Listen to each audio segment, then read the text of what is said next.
আমাদের সরকারের দ্বৈত পলিসির নীতির কারণে।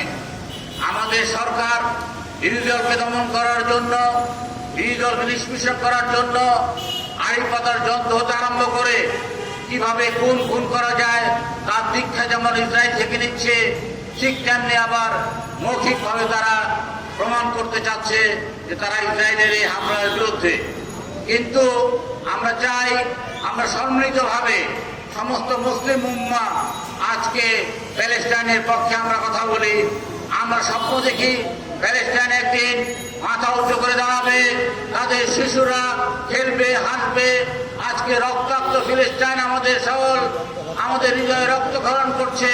এই রক্তক্ষরণ থেকে আমরা বেরিয়ে এসে আমরা সমস্ত বাংলাদেশি মুসলমানদেরকে নিয়ে, আমরা সমস্ত মানবিক মানুষকে নিয়ে আমরা আন্দোলন করতে চাই, আমরা সংগ্রাম করতে চাই।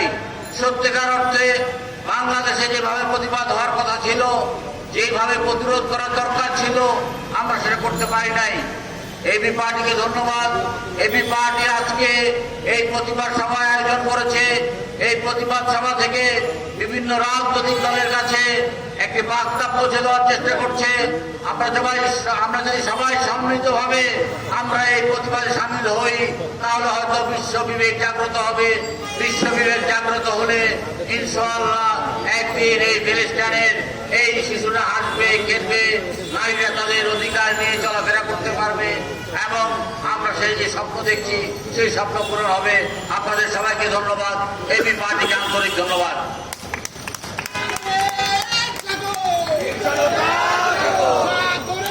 বলছে আজকে প্রতিবাদ করছে, এটা আমাদেরকে আশান্বিত করছে। সেই তুলনায় কিন্তু আমরা বিশ্বের অন্যতম বৃহত্তর একটা মুসলিম দেশ হিসেবে আমরা সেভাবে প্রতিবাদ করছি না।